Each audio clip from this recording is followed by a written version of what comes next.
నమస్కారం. ఎలా ఉన్నారు అందరూ? ఇప్పుడు మనం డాక్టర్ చిరుమామిళ్ళ మురళీ మనోహర్ మీకోసం ప్రత్యేకంగా అందిస్తున్న ఒక ముఖ్యమైన విషయం గురించి మాట్లాడుకోబోతున్నాం. అదేంటంటే, మీ చర్మం నల్లగా, మందంగా మాడుతోందా? ముఖ్యంగా మెడ, చంకలు, గజ్జల వంటి ప్రదేశాలలో ఈ మార్పు కనిపిస్తోందా? అయితే ఇది కేవలం చర్మం సమస్య మాత్రమే కాదు, మన శరీరంలో ఏదో లోపల జరుగుతోందని చెప్పే ఒక సంకేతం. అవును, ఇది ఒక చీకటి నీడలా కమ్ముకునే చర్మ సమస్య. అసలు ఇది ఎందుకు వస్తుంది? బరువు పెరుగుతేనే ఈ సమస్య వస్తుందా? లేక క్యాన్సర్కు ఇది తొలి సూచననా? ఈ చర్మం రంగు మారడం, అది మందంగా మారడం వెనుక దాగి ఉన్న అసలు రహస్యం ఏమిటి? ఈ అంశాలను బాగా లోతుగా, కూలంకషంగా తెలుసుకుందాం. మన శరీరం ఒక అద్భుతమైన సృష్టి. ఒక్కోసారి అది అంతుచిక్కని భాషలో మనతో మాట్లాడుతుంది. ఆ సంకేతాలను మనం అర్థం చేసుకోకపోతే కొన్ని చిన్న మార్పులు కూడా పెద్ద సమస్యలకు దారితీయగలవు. చర్మం రంగు మారడం, మందంగా మారడం వంటివి అలాంటి సూచనలే. ఆరోగ్యకరమైన జీవితానికి చర్మం ఆరోగ్యం ఒక ముఖ్యమైన భాగం. అందుకే ఈ చర్మ సమస్యను మనం నిశితంగా పరిశీలించాలి. మీ శరీరం ఇచ్చే ప్రతి సూచనను వినాలి, దానిని అర్థం చేసుకోవాలి. మీ శరీరం అద్భుతమైనది. అది చెప్పే విషయాలను ఆలకించడం చాలా అవసరం. ఈ ముఖ్యమైన శాస్త్రీయ విషయాలను అన్నిటినీ తేలికపాటి భాషలో ఇప్పుడు మనం చెప్పుకుందాం. శరీరం మడతలు, సందుల్లో నల్లగా, మందంగా, వెల్వెట్లాంటి చర్మం ఏర్పడే ఒక పరిస్థితిని అకాంతోసిస్ నైగ్రిగాన్స్ అని అంటారు. ఇది సాధారణంగా చంకలు, గజ్జలు, మెడభాగాలలో ఎక్కువగా కనిపిస్తుంది. ఈ చర్మ పరిస్థితి ఊబకాయం ఉన్న వ్యక్తులలో అధికంగా ఉంటుంది. అరుదుగా ఈ చర్మ సమస్య కడుపు, కాలేయం వంటి అంతర్గత అవయవాలలో వచ్చే క్యాన్సర్కు ఒక సంకేతం కావచ్చు. అకాంతోసిస్ నైగ్రిగాన్స్ రావడానికి కారణాన్ని చికిత్స చేస్తే చర్మం దాని సాధారణ రంగు, ఆకృతిని తిరిగి పొందవచ్చు. ఆయుర్వేదంలో అకాంతోసిస్ నైగ్రిగాన్స్ను దారుణకం లేక నీలవర్ణ త్వక్ వికారం అని చెప్పవచ్చు. ఇది పిత్త, కఫ, దోషాల అసమతుల్యత వలన వస్తుంది. ముఖ్యంగా మేధోధాతువు అంటే కొవ్వు కణజాలం వికృతి వలన చర్మధాతువు ప్రభావితం అవుతుంది. రక్త, మాంసధాతువులలోని లోపాలు కూడా ఈ స్థితికి దారితీస్తాయి. అగ్నిమాంద్యం అంటే జీర్ణక్రియ మందగడచడం. ఆమం అంటే శరీరంలో విష పదార్థాలు పేరుకుపోవడం వలన జీవక్రియ లోపాలు అంటే మెటబాలిక్ డిజార్డర్స్ ఏర్పడి చర్మంపై నల్లని మచ్చలు, గరుకుదనం వస్తాయి. ఈ సమస్యకు కొన్ని సాధారణ ఇంటి చికిత్సలు కూడా ఉన్నాయి. తేనె, అల్లం, నీళ్లు కలిపి తీసుకోవడం వల్ల మంచి ఫలితం ఉంటుంది. తేనె సహజమైన కఫహారిగా పనిచేస్తుంది. గొంతును శాంతపరచడంలో సహాయపడుతుంది. 1 టీ స్పూన్ స్వచ్ఛమైన తేనెను నేరుగా తీసుకోవచ్చు. లేక అల్లం వేసి మరిగించిన గోరువెచ్చని కషాయంతో కలిపి రోజుకు 2 సార్లు వారంపాటు తాగవచ్చు. తేనెలోని వాపు నిరోధక అంటే యాంటీ ఇన్ఫ్లమేటరీ లక్షణాలు శ్వాసనాళాల వాపును తగ్గించడంలో సహాయపడుతాయని కొన్ని అధ్యయనాలు సూచిస్తున్నాయి. నిమ్మరసం, తేనె, నీళ్లు కలిపి తీసుకోవడం కూడా చాలా ఉపయోగపడుతుంది. నిమ్మరసంలో ఉండే విటమిన్ సి చర్మాన్ని తేలికపరిచే గుణం కలిగి ఉంది. తేనెలో సూక్ష్మజీవి నిరోధక అంటే యాంటీబ్యాక్టీరియల్, వాపు నిరోధక అంటే యాంటీ ఇన్ఫ్లమేటరీ గుణాలు ఉంటాయి. 1 టీ స్పూన్ నిమ్మరసం, 1 టీ స్పూన్ తేనెను 1 కప్పు గోరువెచ్చని నీటిలో కలిపి రోజుకు 2 సార్లు తీసుకోవచ్చు. ఇది శరీరంలోని విష పదార్థాలను బయటకు పంపడంలో సహాయపడుతుంది. కలబంద గుజ్జు కూడా చాలా మంచిది. కలబందలో వాపు నిరోధక అంటే యాంటీ ఇన్ఫ్లమేటరీ, చర్మాన్ని తేలికపరిచే గుణాలు ఉంటాయి. స్వచ్ఛమైన కలబంద గుజ్జును ప్రభావిత ప్రాంతాలపై రోజుకు 2 సార్లు అప్లై చేయాలి. ఇది చర్మం వాపును తగ్గించడంలో, రంగును మెరుగుపరచడంలో సహాయపడుతుంది. కొబ్బరి నూనె కూడా చాలా మేలు చేస్తుంది. కొబ్బరి నూనె చర్మాన్ని తేమగా ఉంచుతుంది అంటే మాయిశ్చరైజ్ చేస్తుంది. దీనిలోని కొవ్వు ఆమ్లాలు అంటే ఫ్యాటీ యాసిడ్స్ చర్మ కణాలను పునరుద్ధరించడంలో సహాయపడతాయి. ప్రభావిత ప్రాంతాలపై కొబ్బరి నూనెను రోజుకు 1-2 సార్లు మర్దన చెయ్యాలి. ఇది చర్మాన్ని మృదువుగా ఉంచుతుంది, ఘర్షణను అంటే ఫ్రిక్షన్ను తగ్గిస్తుంది. ఓట్మీల్ స్క్రబ్ కూడా ఒక మంచి ఉపాయం. ఓట్మీల్ చర్మాన్ని ఎక్స్ఫోలియేట్ చేయడానికి, మృత కణాలను తొలగించడానికి సహాయపడుతుంది. 2 టీ స్పూన్ల ఓట్మీల్ను కొద్దిగా నీళ్లు లేక పాలు కలిపి పేస్టులా చెయ్యాలి. దీనిని ప్రభావిత ప్రాంతాలపై అప్లై చేసి నెమ్మదిగా స్క్రబ్ చెయ్యాలి. దీనిని శుభ్రం చెయ్యాలి. ఇది చర్మం రంగును మెరుగుపరచడంలో సహాయపడుతుంది. యాపిల్ సైడర్ వెనిగర్ కూడా ప్రయత్నించవచ్చు. యాపిల్ సైడర్ వెనిగర్ చర్మం pH స్థాయిలను సమతుల్యం చేయడంలో సహాయపడుతుంది. ఇందులో ఉండే అసిటిక్ యాసిడ్ అంటే అసిటిక్ యాసిడ్ చర్మాన్ని తేలికపరుస్తుంది. యాపిల్ సైడర్ వెనిగర్ను నీటితో సమాన నిష్పత్తిలో కలిపి దూది సాయంతో ప్రభావిత ప్రాంతాలపై అప్లై చేయాలి. 15 నిమిషాల తర్వాత కడిగివేయాలి. బేకింగ్ సోడా కూడా ఈ సమస్యకు ఉపకరిస్తుంది. బేకింగ్ సోడా చర్మాన్ని ఎక్స్ఫోలియేట్ చేసి మృత కణాలను తొలగించడంలో సహాయపడుతుంది. 1 టీ స్పూన్ బేకింగ్ సోడాకు కొద్దిగా నీళ్లు కలిపి పేస్టులా చెయ్యాలి. దీనిని ప్రభావిత ప్రాంతాలపై అప్లై చేసి నెమ్మదిగా స్క్రబ్ చేసి శుభ్రం చెయ్యాలి. అకాంతోసిస్ నైగ్రిగాన్స్ ప్రధాన లక్షణం శరీర మడతలు, క్రీజులలో నల్లగా, మందంగా, వెల్వెట్ లాంటి చర్మం ఏర్పరడమే. ఇది తరచుగా చంకలు, గజ్జలు, మెడ వెనుక భాగంలో కనిపిస్తుంది. ఈ మార్పు నెమ్మదిగా అభివృద్ధి చెందుతుంది. ప్రభావిత చర్మం దురదగా ఉండవచ్చు. ఒక వాసన కలిగి ఉండవచ్చు. స్కిన్ ట్యాగ్స్ కూడా ఏర్పడవచ్చు. అంటే శరీరం మడతలలో నల్లని మచ్చలు, చర్మంలో మందత్వం, వెల్వెట్ లాంటి స్పర్శ, దురద, ఒక రకమైన వాసన, స్కిన్ ట్యాగ్స్ ఏర్పడటం వంటివి దీని లక్షణాలు. మీ చర్మంలో ఏమైనా మార్పులు గమనిస్తే, ముఖ్యంగా ఆ మార్పులు ఆకస్మికంగా వస్తే వెంటనే వైద్య సలహా తీసుకోండి. మీకు అంతర్లీనంగా చికిత్స అవసరమైన ఒక పరిస్థితి ఉండవచ్చు. ఆకస్మిక చర్మ మార్పులు, వేగంగా విస్తరిస్తున్న నల్లని మచ్చలు, తీవ్రమైన దురద, చెడు వాసన, శరీరంలో ఇతర అనారోగ్య లక్షణాలు కనిపిస్తే నిర్లక్ష్యం చెయ్యకూడదు. అకాంతోసిస్ నైగ్రిగాన్స్ రావడానికి కొన్ని కారణాలు ఉన్నాయి. ఇన్సులిన్ నిరోధకత దీనికి ఒక ప్రధాన కారణం. అకాంతోసిస్ నైగ్రిగాన్స్ ఉన్న చాలామంది వ్యక్తులు ఇన్సులిన్ నిరోధకత కలిగి ఉన్నారు. ఇన్సులిన్ అనేది ప్యాంక్రియాస్ ద్వారా స్రవించే ఒక హార్మోన్. ఇది శరీరం చక్కెరను ప్రాసెస్ చెయ్యడానికి అనుమతిస్తుంది. ఇన్సులిన్ నిరోధకత టైప్ 2 మధుమేహానికి దారితీస్తుంది. ఇన్సులిన్ నిరోధకత పాలిసిస్టిక్ ఓవరీ సిండ్రోమ్కి కూడా సంబంధించినది. ఇది అకాంతోసిస్ నైగ్రిగాన్స్ ఎందుకు వస్తుందో ఒక కారణం కావచ్చు. కొన్ని మందులు, సప్లిమెంట్లు కూడా ఈ సమస్యకు కారణం కావచ్చు. అధిక మోతాదులో నియాసిన్, జనన నియంత్రణ మాత్రలు అంటే బర్త్ కంట్రోల్ పిల్స్, ప్రెడ్నిసోన్, ఇతర కార్టికోస్టెరాయిడ్స్ అకాంతోసిస్ నైగ్రిగాన్స్కు కారణం కావచ్చు. అలాగే కొన్ని రకాల క్యాన్సర్లు కూడా అకాంతోసిస్ నైగ్రిగాన్స్కు కారణమవుతాయి. వీటిలో లింఫోమా, కడుపు, పెద్దప్రేగు, కాలేయ క్యాన్సర్లు ఉంటాయి. ఈ సమస్యను ప్రేరేపించే అంశాలు కూడా ఉన్నాయి. ఊబకాయం అంటే అధిక బరువు వలన ఇన్సులిన్ నిరోధకత పెరిగి అకాంతోసిస్ నైగ్రిగాన్స్ వచ్చే అవకాశం పెరుగుతుంది. హార్మోన్ల అసమతుల్యత కూడా ఒక కారణం. పాలిసిస్టిక్ ఓవరీ సిండ్రోమ్, థైరాయిడ్ సమస్యలు, అడ్రినల్ గ్రంథి లోపాలు దీనిని ప్రేరేపించవచ్చు. వంశపారంపర్యత కూడా ఒక ప్రమాదకారకం. కుటుంబంలో ఈ పరిస్థితి ఉంటే మీకు కూడా వచ్చే అవకాశం అధికం. కొన్ని మందుల వాడకం, ముఖ్యంగా కార్టికోస్టెరాయిడ్స్, నియాసిన్ వంటివి ఈ చర్మ మార్పును ప్రేరేపించవచ్చు. ఇప్పుడు మనం కొన్ని అపోహలు, నిజాల గురించి తెలుసుకుందాం. అకాంతోసిస్ నైగ్రిగాన్స్ అనేది ఒక రకమైన చర్మ వ్యాధి అనే అపోహ ఉంది. కాని నిజం ఏమిటంటే ఇది ఒక అంతర్లీన ఆరోగ్య సమస్యకు సంకేతం మాత్రమే. అది స్వయంగా ఒక వ్యాధి కాదు. ఇది అంటువ్యాధి అనే అపోహ కూడా ఉంది. కాని ఇది అంటువ్యాధి కాదు. ఒక వ్యక్తి నుండి మరొక వ్యక్తికి వ్యాపించదు. అకాంతోసిస్ నైగ్రిగాన్స్కు చికిత్స లేదు అనే అపోహ కూడా ఉంది. కాని నిజం ఏమిటంటే దీనికి కారణాన్ని చికిత్స చేయడం వలన ఈ చర్మ పరిస్థితి మెరుగుపడుతుంది. ఈ సమస్య వల్ల కొన్ని సమస్యలు, దుష్ప్రభావాలు కూడా వస్తాయి. అకాంతోసిస్ నైగ్రిగాన్స్ ఉన్న వ్యక్తులకు టైప్ 2 మధుమేహం వచ్చే అవకాశం చాలా అధికం. గుండె జబ్బులు, కొన్ని రకాల క్యాన్సర్లు వచ్చే అవకాశం కూడా ఉంది. అలాగే కాస్మెటిక్ సమస్యల వలన ఆత్మవిశ్వాసం తగ్గడం కూడా జరుగుతుంది. దీని ప్రమాద కారకాలు చూద్దాం. ఊబకాయమున్న వ్యక్తులలో అకాంతోసిస్ నైగ్రిగాన్స్ వచ్చే ప్రమాదం అధికం. కుటుంబ చరిత్ర ఉంటే, ముఖ్యంగా ఊబకాయం, టైప్ 2 మధుమేహం కూడా సాధారణంగా ఉన్న కుటుంబాలలో ప్రమాదం అధికం.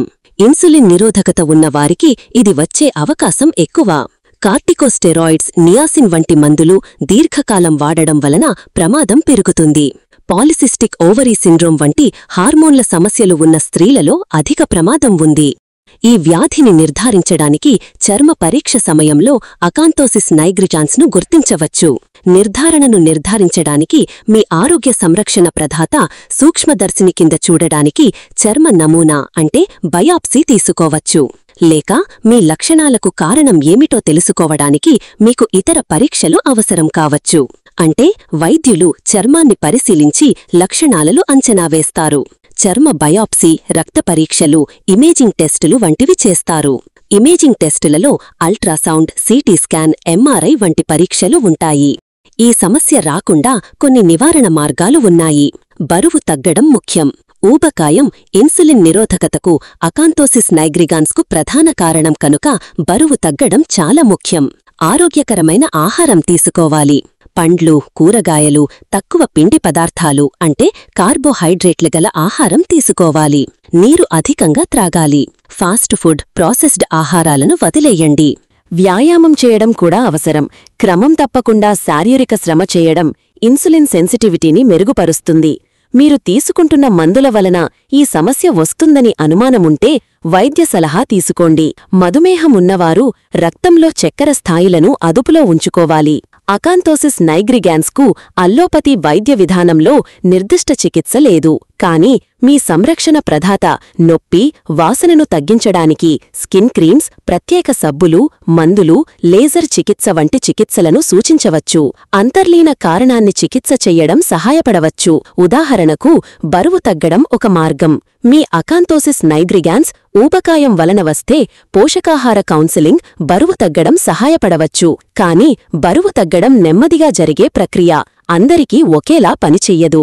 కొన్ని ఆహార ప్రణాళికలు పోషకాహార లోపాలకు దారితీయవచ్చు. మందులు ఆపడం కూడా ఒక చికిత్సా విధానం. మీ పరిస్థితి మీరు ఉపయోగించే ఒక మందు లేక సప్లిమెంటుకు సంబంధించింది అని అనిపిస్తే మీ సంరక్షణ ప్రదాత ఆ పదార్థాన్ని ఉపయోగించమని సూచించవచ్చు. కానీ కొన్ని మందులను ఆపడం ఇతర ఆరోగ్య సమస్యలకు దారితీయవచ్చు. ఆపిన మందు వలన వచ్చే అసలు సమస్య తిరిగి రావచ్చు. క్యాన్సర్ కణితి వలన ప్రేరేపించబడితే శస్త్రచికిత్స చేయించుకోవడం అవసరం.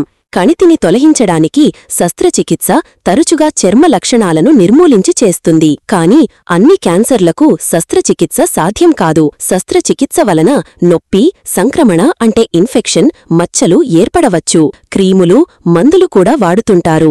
చర్మాన్ని తేలికపరిచే క్రీములు, రెటినాయిడ్లు వంటివి ఉపయోగించడం వల్ల కొంత ఉపశమనం కలుగుతుంది. కానీ ఇవి కేవలం లక్షణాలను మాత్రమే తగ్గిస్తాయి.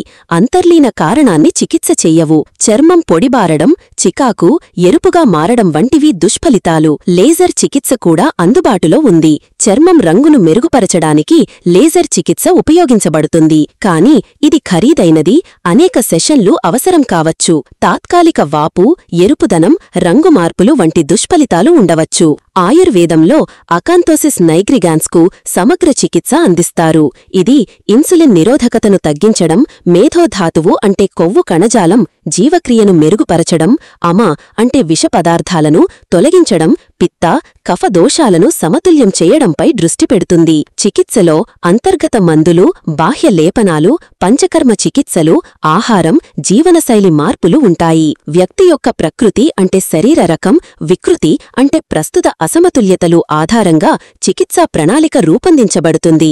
ఇంటి చిట్కాలు, జీవనశైలి మార్పులు ఈ సమస్యను ఎదుర్కోవడానికి చాలా సహాయపడతాయి. ఆహార నియంత్రణ పాటించాలి. సమతుల్య ఆహారం తీసుకోవాలి. చక్కెర, శుద్ధి చేసిన పిండి పదార్థాలను అంటే కార్బోహైడ్రేట్లను మానేయండి. తాజా పండ్లు, కూరగాయలు, పీచు పదార్థాలు అధికంగా ఉండే ఆహారం తీసుకోవాలి. నీరు అధికంగా తాగాలి. ఫాస్ట్ ఫుడ్, ప్రాసెస్డ్ ఆహారాలను వదిలేయండి. వ్యాయామం చేయడం చాలా అవసరం. రోజుకు కనీసం 30 నిమిషాలు మితమైన వ్యాయామం చెయ్యాలి. నడక, జాగింగ్, యోగా వంటివి సహాయపడతాయి. ఆరోగ్యకరమైన బరువును నిర్వహించడం వలన ఇన్సులిన్ నిరోధకత తగ్గుతుంది. చర్మాన్ని శుభ్రంగా ఉంచుకోవడం ముఖ్యం. ప్రభావిత ప్రాంతాలను తేలికపాటి సబ్బుతో క్రమం తప్పకుండా శుభ్రం చెయ్యాలి. చర్మం పొడిబారకుండా చూసుకోవాలి. ఒత్తిడిని తగ్గించుకోవడం కూడా చాలా అవసరం. మెడిటేషన్, యోగా వంటి పద్ధతులు ఒత్తిడిని తగ్గించడంలో సహాయపడతాయి. చర్మ సంరక్షణలో సహజమైన ఎక్స్ఫోలియేటర్లు ఉపయోగించి మృత కణాలను తొలగించడం కూడా చెయ్యాలి. ఆయుర్వేదంలో అకాంతోసిస్ నైగ్రిగాన్స్కు బాహ్య లేపనాలు కూడా సూచించబడతాయి. నీలవృక్ష తైలం, కనక తైలం, కుంకుమాది తైలం చర్మం రంగును మెరుగుపరచడానికి, చికాకును తగ్గించడానికి ఉపయోగించబడతాయి. త్రిఫల చూర్ణంను నీటితో కలిపి పేస్టులా చేసి ప్రభావిత ప్రాంతాలపై అప్లై చెయ్యడం కూడా సహాయపడుతుంది. ఈ లేపనాలు చర్మాన్ని విషరహితం అంటే డిటాక్సిఫై చేసి చర్మానికి వర్ణాన్ని అంటే పిగ్మెంటేషన్ను తగ్గిస్తాయి. కొన్ని ఏకమూలిక ప్రయోగాలు కూడా ఉన్నాయి. ఉసిరికాయ పండును రోజుకు 2 సార్లు 3 నుండి 6 గ్రాముల పొడిగా గోరువెచ్చని నీటితో తీసుకోవచ్చు. దీనిలో విటమిన్ సి, యాంటీఆక్సిడెంట్స్ సమృద్ధిగా ఉంటాయి. ఇది శరీరంలోని విష పదార్థాలను బయటకు పంపడంలో ఇన్సులిన్ సెన్సిటివిటీని మెరుగుపరుస్తుంది. తిప్పతీగ కాండాన్ని 3 నుండి 6 గ్రాముల పొడిగా రోజుకు 2 సార్లు నీటితో మరిగించి కషాయంలా తీసుకోవచ్చు. ఇది రోగనిరోధక శక్తిని పెంచుతుంది, రక్తంలో చక్కెర స్థాయిలను నియంత్రించడంలో సహాయపడుతుంది. వేప ఆకులు, బెరడును 1 నుండి 3 గ్రాముల పొడిగా రోజుకు 2 సార్లు నీటితో కలిపి పేస్టులా అప్లై చెయ్యవచ్చు. ఇది రక్తశుద్ధి అంటే బ్లడ్ ప్యూరిఫైయర్గా పనిచేస్తుంది, చర్మ సమస్యలను తగ్గించడంలో సహాయపడుతుంది. పసుపు, భూగర్భ కాండాన్ని 1 నుండి 3 గ్రాముల పొడిగా రోజుకు 2 సార్లు పాలలో కలిపి తీసుకోవచ్చు, లేక బయట పూతగా వాడవచ్చు. దీనిలో కర్క్యుమిన్ అనే శక్తివంతమైన వాపు నిరోధక అంటే యాంటీ ఇన్ఫ్లమేటరీ, యాంటీ ఆక్సిడెంట్ సమ్మేళనం ఉంది. మంజుష్ఠ వేరును 1 నుండి 3 గ్రాముల పొడిగా రోజుకు 2 సార్లు గోరువెచ్చని నీటితో తీసుకోవచ్చు. ఇది రక్తాన్ని శుద్ధి చేస్తుంది, చర్మం రంగును మెరుగుపరచడంలో సహాయపడుతుంది. శాస్త్రీయ ఆయుర్వేద మందులు కూడా ఉన్నాయి. ఆరోగ్యవర్ధిని వటిని 1 నుండి 2 మాత్రలు రోజుకు 2 సార్లు భోజనం తర్వాత గోరువెచ్చని నీటితో తీసుకోవాలి. ఇది కాలేయ పనితీరును మెరుగుపరుస్తుంది, జీర్ణక్రియను పెంచుతుంది, శరీరంలోని విష పదార్థాలను తొలగిస్తుంది. చంద్రప్రభ వటిని 1 నుండి 2 మాత్రలు రోజుకు 2 సార్లు భోజనం తర్వాత గోరువెచ్చని నీటితో తీసుకోవాలి. ఇది రక్తంలో చక్కెర నియంత్రణకు సహాయపడుతుంది, మూత్రపిండాల ఆరోగ్యాన్ని మెరుగుపరుస్తుంది. కాంచనార గుగ్గులు 1 నుండి 2 మాత్రలు రోజుకు 2 సార్లు భోజనం తర్వాత గోరువెచ్చని నీటితో తీసుకోవాలి. ఇది లింఫాటిక్ వ్యవస్థను అంటే లింఫాటిక్ సిస్టమ్ను శుద్ధి చేస్తుంది, జీవక్రియను అంటే మెటబాలిజంను పెంచుతుంది. త్రిఫల చూర్ణం 3 నుండి 6 గ్రాములు రాత్రి పడుకునే ముందు గోరువెచ్చని నీటితో తీసుకోవాలి. ఇది జీర్ణక్రియను మెరుగుపరుస్తుంది, మలబద్ధకాన్ని తగ్గిస్తుంది, శరీరాన్ని విషరహితం అంటే డిటాక్సిఫై చేస్తుంది. నింబచూర్ణం 1 నుండి 3 గ్రాములు రోజుకు 2 సార్లు నీటితో తీసుకోవాలి. ఇది రక్తాన్ని శుద్ధి చేస్తుంది, చర్మ సమస్యలను తగ్గించడంలో సహాయపడుతుంది.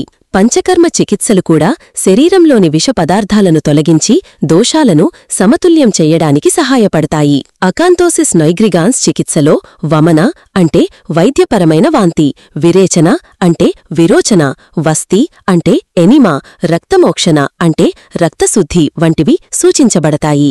ఈ చికిత్సలు ఇన్సులిన్ సెన్సిటివిటీని మెరుగుపరిచి చర్మ పరిస్థితిని మెరుగుపరుస్తాయి. ప్రత్యామ్నాయ వైద్య రీతులు అంటే కాంప్లిమెంటరీ థెరపీలు కూడా అకాంతోసిస్ నైగ్రిగాన్స్కు సహాయపడవచ్చు. పోషకాహార చికిత్సలో పోషకాహార నిపుణుల సలహా మేరకు సరైన ఆహార ప్రణాళికను అనుసరించడం, ముఖ్యంగా తక్కువ గ్లైసమిక్ ఇండెక్స్ గల ఆహారాలు తీసుకోవడం అవసరం. ప్రాణాయామం వంటి శ్వాస వ్యాయామాలు ఒత్తిడిని తగ్గించి శరీరం ఆక్సిజన్ స్థాయిలను మెరుగుపరుస్తాయి.